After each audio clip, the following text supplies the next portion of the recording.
আমার বান্ধবীর প্রশ্ন, কোরআন পড়তে গেলে ইসলাম গ্রহণ করা কি বাধ্যতামূলক? ইসলাম গ্রহণ না করে কি পবিত্র কোরআন পড়া যাবে? বোন খুব সুন্দর প্রশ্ন করেছেন যে পবিত্র কোরআন পড়তে গেলে ইসলাম গ্রহণ করা কি বাধ্যতামূলক বা ইসলাম গ্রহণ না করে কোরআন পড়া যাবে কিনা। আমি আমার লেকচারও বলেছি যে কোরআন নাজিল হয়েছে পুরো মানব জাতির দিক নির্দেশনা হিসেবে। এটা বাধ্যতামূলক না যে কোরআন পড়তে গেলে আগে মুসলিম হতেই হবে।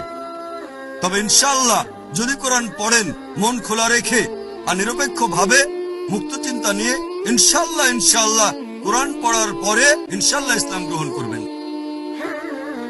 আর এই কারণে ইউসুফ ইসলাম একটা সাক্ষাৎকারে বলেছিলেন, এটা ভালো হয়েছে যে আমি কোরআন পড়েছিলাম মুসলিমদের দেখার আগে।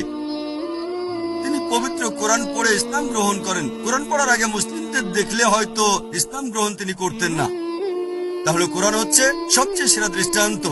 এটা পুরো মানব জাতির দিক নির্দেশনা।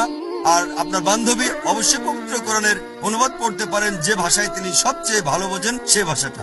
আর ওনার যদি কোনো প্রশ্ন থাকে আমাদের ইমেল করতে পারেন। আমাদের ওয়েবসাইট অ্যাড্রেস www.irf.net। আশা করি উত্তরটা পেয়েছেন।